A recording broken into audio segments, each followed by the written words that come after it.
Hello student, आगे thermo के और कुछ एमसीक्यू पार्ट 2 के लास्ट लेक्चर में 10 एमसीक्यू शायद हमने किए होंगे पीडीएफ से। तो बाकी जो भी अभी पार्ट 2 के न्यूमेरिकल बेस्ड क्वेश्चंस है उसके बारे में आज हम डिस्कस कर लेते हैं, ठीक है। तो सबसे पहले क्वेश्चन नंबर 48, आपका जो पैम्फलेट है उसमें क्वेश्चन नंबर 48, अभी मैं क्वेश्चन नंबर 1 लिख रहा हूँ। Now see, consider the following reaction occurring in an automobile. तो ऑटोमोबाइल इंजन है, उसमें जो रिएक्शन होता है that is like combustion and which is given like this 2C8H18 gas plus 25O2 gas, तो ये कंबशन है, ओके। और कंबशन किसका हो रहा है? Hydrocarbon. So product is fix 16CO2 gas plus 18H2O। यहाँ पे जो H2O लिखा है वो गैसियस फॉर्म है। नॉर्मली हम जब लिखते हैं मीथेन लिखते उसमें लिक्विड लिखते हैं, लेकिन यहाँ पे रिएक्शन दे दिया है, तो आपको जो दिया है उस बेस पे आगे सोचना है, ठीक है। चलो बैलेंस फॉर्म में तो है। Now you have to identify sign of delta H, sign of delta S and sign of delta G। तो मैंने आपको थर्मो में बताया था जितने भी हमारे स्टेट फंक्शन है उसमें पर्टिकुलर एक तीन जो है उसकी जो साइन है उससे हमें कोई प्रेडिक्शन होता है। तो डेल्टा H की जो साइन है वो प्लस भी हो सकती है माइनस भी हो सकती है, दैट डिपेंड्स ऑन एंडोथर्मिक और एक्सोथर्मिक। तो आपका लॉजिक क्लियर होना चाहिए कि ये कंबशन का रिएक्शन है। First of all identify this reaction. Automobile में कंबशन होता है, ओके। तो सबसे पहले क्लियर होना चाहिए दिस इज कंबशन, ये पहले क्लियर होना चाहिए, दिस इज कंबशन। और कंबशन जो है वो एंडो होता है कि exo. Combustion that is exothermic process. Combustion जो है that is a exothermic process. और एक्सोथर्मिक में आपको पता होना चाहिए delta H should be less than 0 means what? That is negative। तो ये पहले क्लियर होना चाहिए। तो डेल्टा H की साइन आपकी नेगेटिव फिक्स हो गई, ओके। तो डेल्टा H आपका होगा नेगेटिव, तो इसकी साइन आपकी फिक्स हो गई। बाद में बात करेंगे डेल्टा S। डेल्टा S की जो साइन है वो आगे भी मैंने बताया था, you have to check number of moles reactant as well as product, but consider only gaseous component. Now see, in case of reactant all are gas, okay. So you have to consider 25 plus 2 that is 27। so left side में आप देख लो 27 moles है।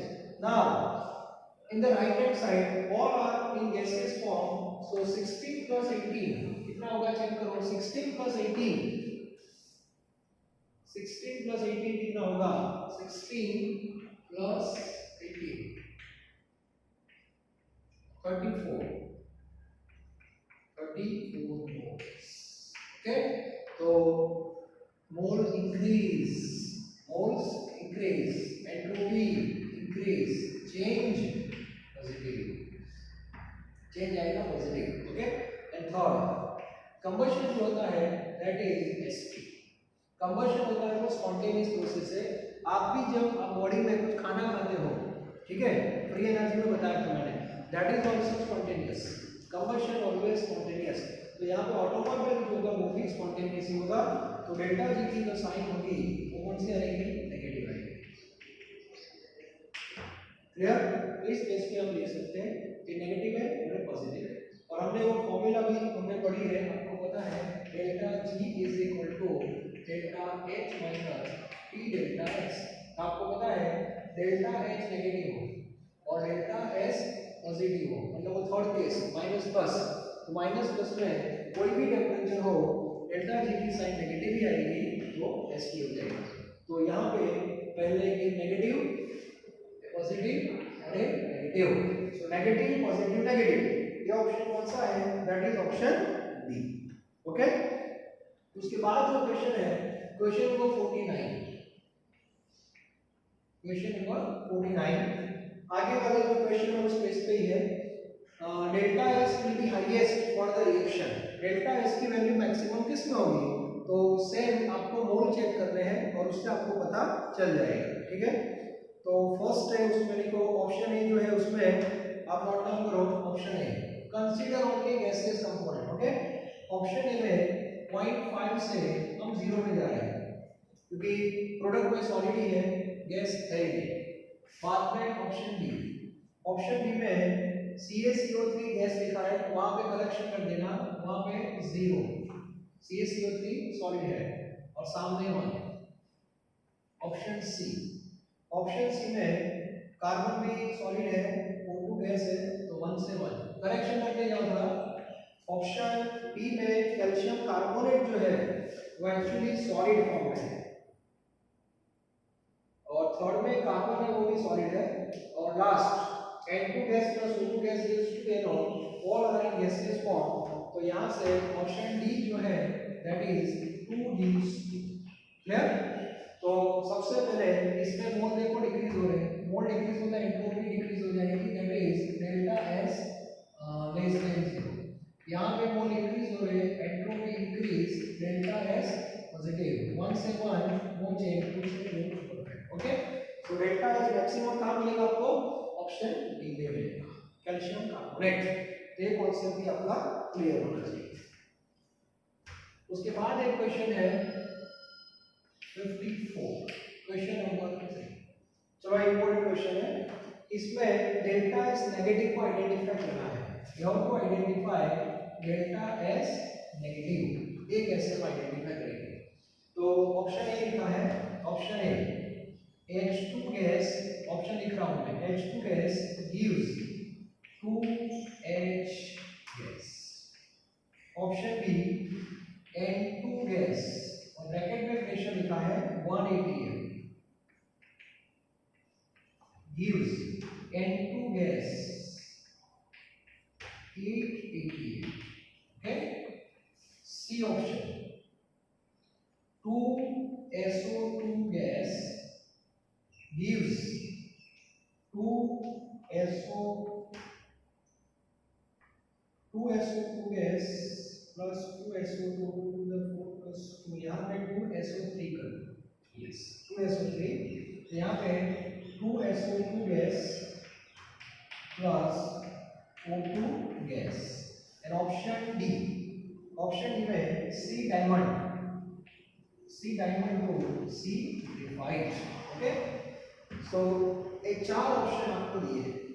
Now you have to identify in which case change negative मतलब entropy decrease होनी चाहिए, okay. तो one by one check करते हैं। सबसे पहले H2 gas convert into 2H gas, both are in gas. Now see here a molecule है और एटम है, बट कंसीडर ओनली मोल। तो H2 के कितने मोल है? यहाँ पे 1 मोल है, 1 से 2 मतलब मोल इंक्रीज हो रहे हैं, तो एंट्रोपी क्या होगी? इंक्रीज होगी, delta S that is positive. Clear? Option B, option B में N2 गैस 1 atm लिखा है और N2 गैस 8 atm। ये टॉपिक थोड़ा नया आपके लिए, फिर भी थोड़ा दिमाग लगाओ, माइंड को थोड़ा स्ट्रेस दो। यहाँ पे सिस्टम तो नाइट्रोजन ही है, लेकिन उसका इनिशियल प्रेशर आपको 1 atm लिखा है, मतलब प्रेशर को इंक्रीज किया है 1 atm से 8 atm। तो आपको पता होना चाहिए pressure and volume both are inversely proportional.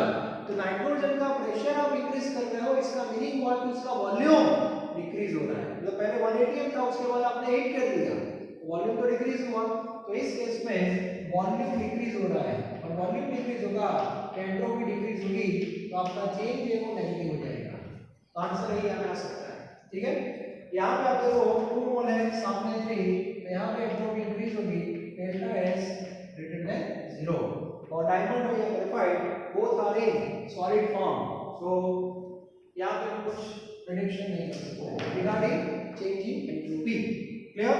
तो यहाँ पे आपका आंसर आएगा डी, नेगेटिव पूछा है, इसीलिए आपका आंसर आएगा यहाँ पे डी होगा।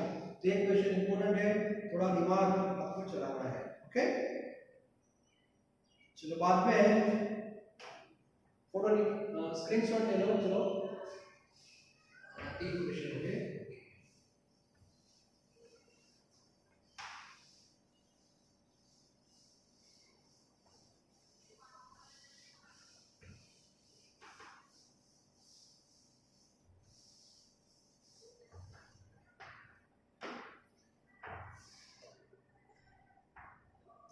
Now see question number 58। जो पार्ट 2 के रिलेटेड है वही क्वेश्चन अभी मैं आपको बता रहा हूं, ठीक है। The favourable condition for a spontaneous reaction, फिर से एक बार वो टेबल, ठीक है। स्पॉन्टेनियस कंडीशन मतलब एसपी की कौन सी कंडीशन है, तो फिर से एक बार रिपीट कर रहा हूं क्योंकि बहुत इंपॉर्टेंट है। Delta H, delta S, T, delta G और nature, clear. If both are positive, then at high temperature delta G negative under spontaneous. If both are negative, then low temperature delta G negative spontaneous. If minus plus, then any temperature delta G negative spontaneous. तो spontaneous में हमारे पास इतनी condition होती है, एक clear होना चाहिए, okay. तो सबसे पहले डेल्टा जी नेगेटिव लाना है, ये तो क्लियर हो जाएगा। Delta G is equal to delta H minus T delta S. ये नेगेटिव कब आएगा, ये नेगेटिव के लिए delta H less than T delta S, ये तो कंडीशन फिक्स हो गई। तो सबसे पहले चार ऑप्शन में से लास्ट टू जो ऑप्शन है इक्वल वाले ये तो गए, ठीक है। तो टी डेल्टा एस से बड़ा होना चाहिए, ये तो क्लियर हो गया। तो लास्ट टू तो गए 50-50 लाइक एबीसी। अब ऑप्शन ए और बी आपको चेक करने हैं बस। डेल्टा एच और डेल्टा एस दोनों पॉजिटिव है और डेल्टा एन पॉजिटिव और delta S negative, positive negative का ऑप्शन है ही नहीं, तो आंसर आएगा करेक्ट ऑप्शन इज 2। तो आंसर आएगा आपका ए, क्लियर। तो ए बी परफेक्ट होना चाहिए। तो T delta S greater than delta h, then delta h greater than 0 and delta s also greater than 0, ये कंडीशन में रिएक्शन आपका स्पॉन्टेनियस हो जाएगा, क्लियर। चलो इसके बाद हम कुछ कैलकुलेटिव क्वेश्चंस हम सॉल्व कर रहे हैं। अभी कैलकुलेटिव हमने स्टार्ट हुए क्वेश्चन नंबर 89 से, क्वेश्चन नंबर 89 से। Now see in question number 89, the latent heat of vaporization, जिसको बोलते हैं enthalpy of vaporization of a liquid, कौन सा लिक्विड वो मेंशन नहीं किया है, ओके, अननोन, मान लो कि x, और इसका हमें डेल्टा h दे दिया है, ओके। 500 केल्विन पे याद रखना, 180 m that is 10 kilo calorie, 10 kilo calorie per mole at 500 Kelvin per mole is applicable for 1 mole. What will be the change in internal energy पूछा है। एक क्वेश्चन तो शायद हमने कर लिया है, इंटरनल मतलब एंट्रोपी से पूछा मैंने, कोई बात नहीं। internal energy 3 moles of the liquid at the same temperature and pressure। तो ये क्वेश्चन तो हमने आई थिंक सॉल्व कर दिया है, लेकिन इसमें हम इंटरनल एनर्जी पूछा है, ओके। कौन सी फॉर्मूला से फाइंड कर रहे हैं, x लिक्विड है और यहां से हमें x गैस में जाना है। फिर से एक बार रिपीट करवा देता हूं, फॉर्मूला कौन सी थी, delta h is equal to delta u plus delta ngRT। Delta h आपको दिया है, डेल्टा u आपको फाइंड करना है, डेल्टा ng ये 1 माइनस 0 1 ही होगा, r की वैल्यू पता है आपको, लेकिन डेल्टा u इसमें दिया है किलो कैलोरी में, r की वैल्यू आपको किलो कैलोरी में लेनी पड़ेगी और टेंपरेचर जो है वो 300 केल्विन। लेकिन एक बात ध्यान रखना कि डेल्टा यू आप होगे ना उसको 3 से मल्टीप्लाई कर देना, क्यों, ये वैल्यू 1 मोल की है, आपको सॉरी डेल्टा एच को 3 से मल्टीप्लाई कर देना। सॉरी चलिए क्वेश्चन हमारा हो गया है, उसको भी निकाल देते हैं। चलो ये आगे कर लिया है, ठीक है। चलो क्वेश्चन नंबर 5 भी लिख रहा हूं मैं 90।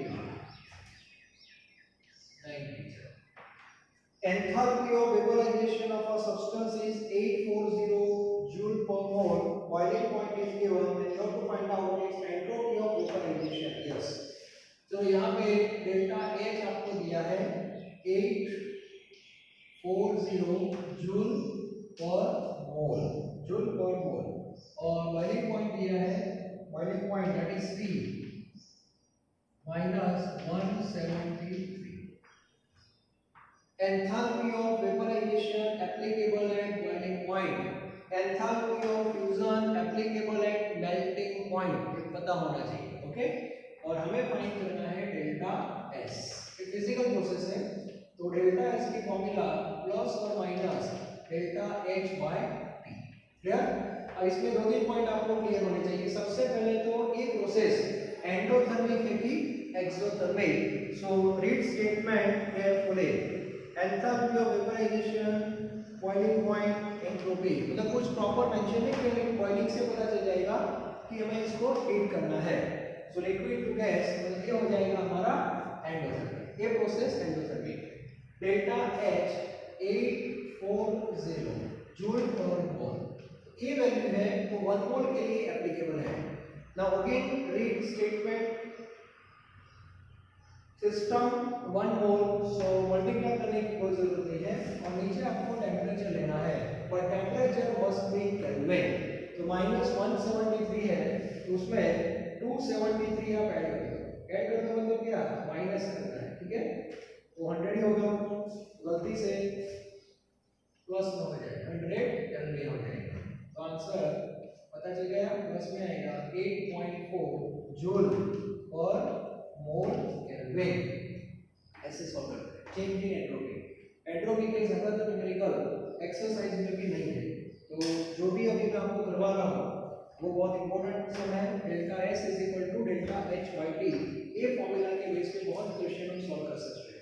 मान लो कि एंथैल्पी ऑफ वेपराइजेशन है, तो नीचे आएगा बॉइलिंग पॉइंट। ये सब मैंने आगे बताया था थ्योरी में। यहाँ पे एंथैल्पी ऑफ फ्यूजन है, तो यहाँ पे आएगा melting point. Sign is important. Solid से लिक्विड जा रहा है कि लिक्विड से सॉलिड जा रहा है, एंडो एक्सो क्लियर होना चाहिए, ओके? और टेम्परेचर आपको केल्विन में ही लेना है। और सेकंड पॉइंट, डेल्टा एच का यूनिट आप देख लेना, पर मोल है, मतलब वो 1 मोल के लिए एप्लीकेबल होगा। पर ग्राम दिया है तो 1 ग्राम के लिए एप्लीकेबल होगा। तो सिस्टम की क्वांटिटी एक्चुअली क्या है वो भी आपको पता होना चाहिए, और पता नहीं है तो you have to consider 1 mole. Simple, okay? Now चलो इसका एक स्क्रीनशॉट ले लो। इसका आंसर आएगा +8.4, मतलब इसमें राउंड फिगर हम ले सकते हैं 8, ओके? चलेगा। Now question number 6।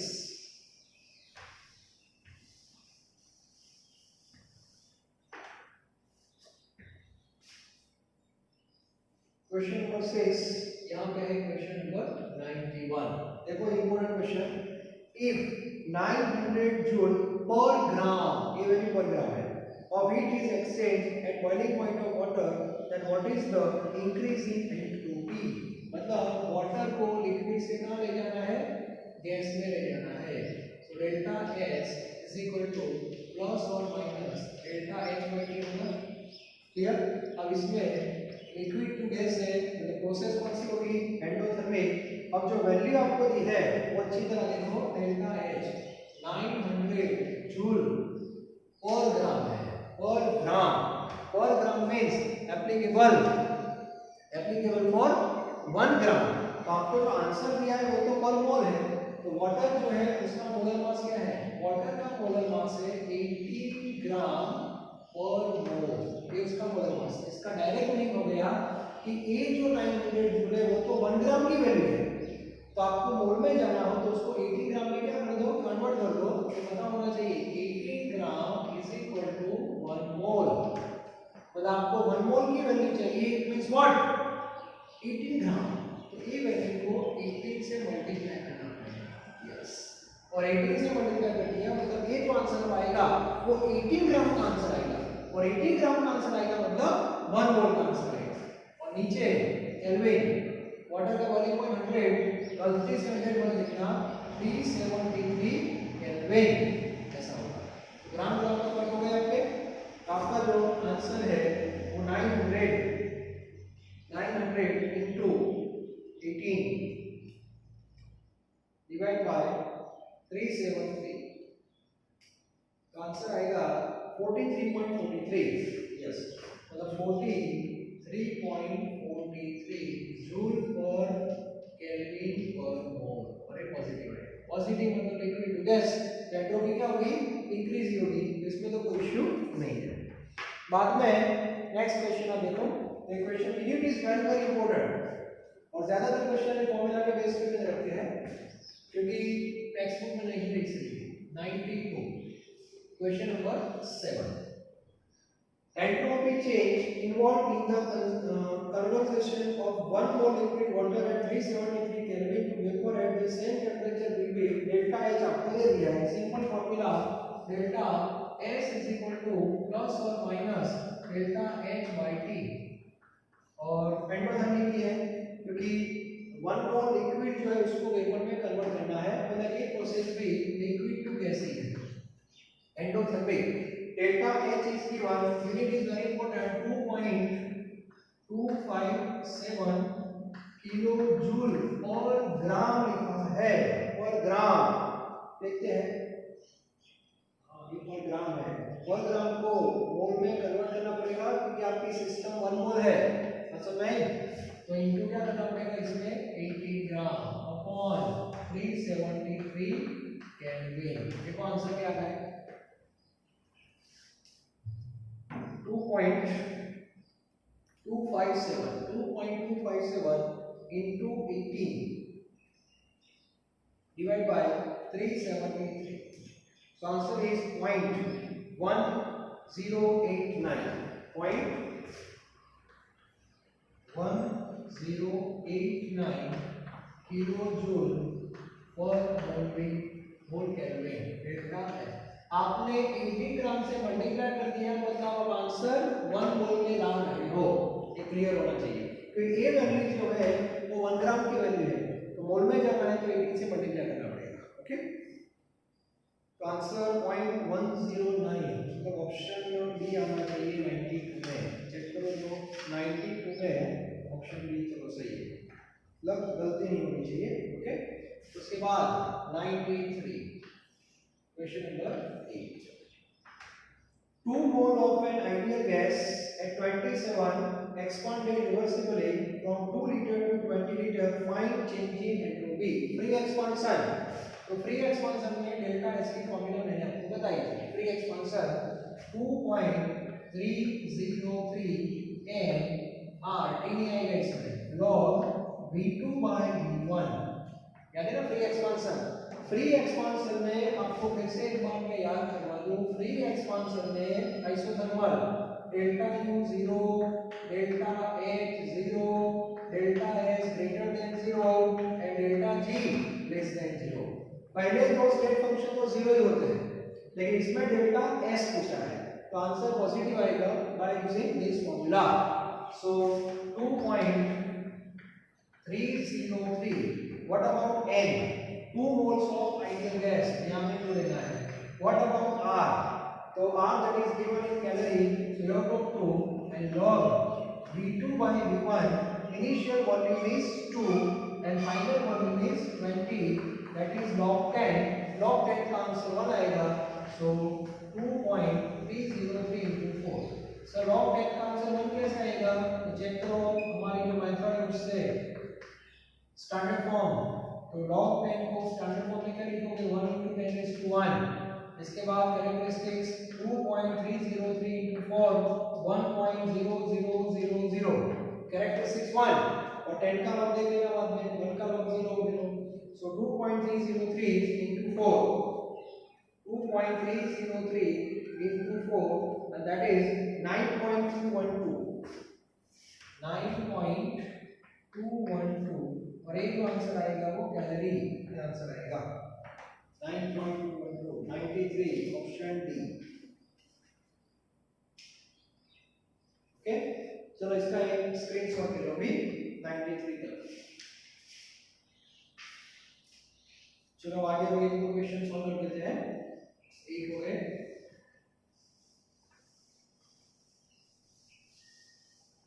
आप इसमें डेल्टा G भी फाइंड कर सकते हो. फॉर्मूला में यहाँ पे T आ जाएगा और यहाँ पे V1 पर भी T हो जाएगा और डेल्टा G का आंसर नेगेटिव आता है क्योंकि ये फ्री एक्सपांशन है दैट इज स्पॉन्टेनियस. कौन सा नंबर था 8 जो भी नंबर आए वो मुझे तो एग्जैक्टली 8 या 9 है. ठीक है जो भी आए. चलो 94. What is the free energy change delta G when 1 mole water at 100 degree and 1 atm pressure converted into steam at 100 degree and 1 atm pressure? तो मैंने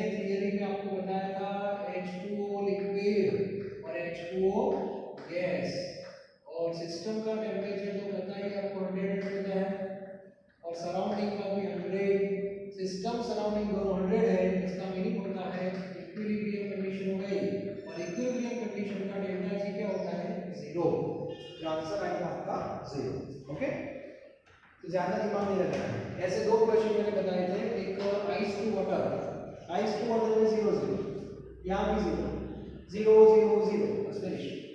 तो वो भी इक्विलिब्रियम है, और इक्विलिब्रियम में डेल्टा जी नहीं, दो और आंसर मैंने बताए थे, डेल्टा एस की 0 बताया था टोटल, और दूसरा बताया था मैंने T delta S is equal to delta G, sorry is equal to delta H. इसका reason delta G is equal to delta H minus T delta S है, तो ए 0 होगा, इसका मीनिंग क्या होगा, ये दोनों सेम हो जाएंगे। ओके, और ये बहुत इंपॉर्टेंट है। इसके बाद 95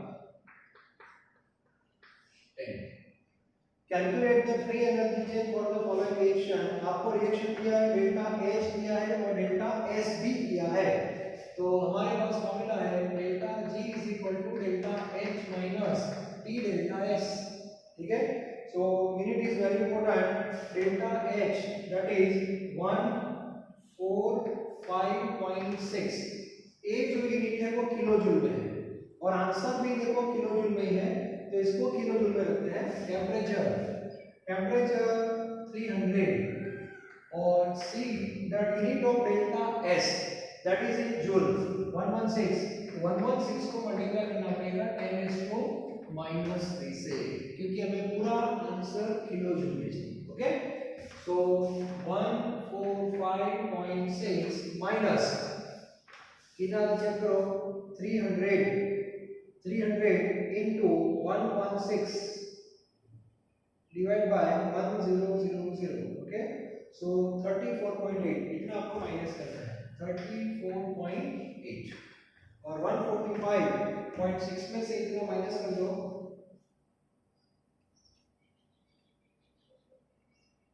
तो आंसर आएगा 110.8, ओके, 110.8, और ये आंसर आएगा आपका किलोजूल पर मोल, क्योंकि किलोजूल का आंसर पूछा है इसलिए 95 में आंसर आएगा ए। Now question is 96, last question 96, part 2 का लास्ट क्वेश्चन भी ले रहा हूं मैं। Calculate the temperature at which delta G is given, delta H is given, delta S is given, so you have to find out temperature. चलो ये खुद भी आप सॉल्व कर सकते हो, delta G is equal to delta H minus T delta S.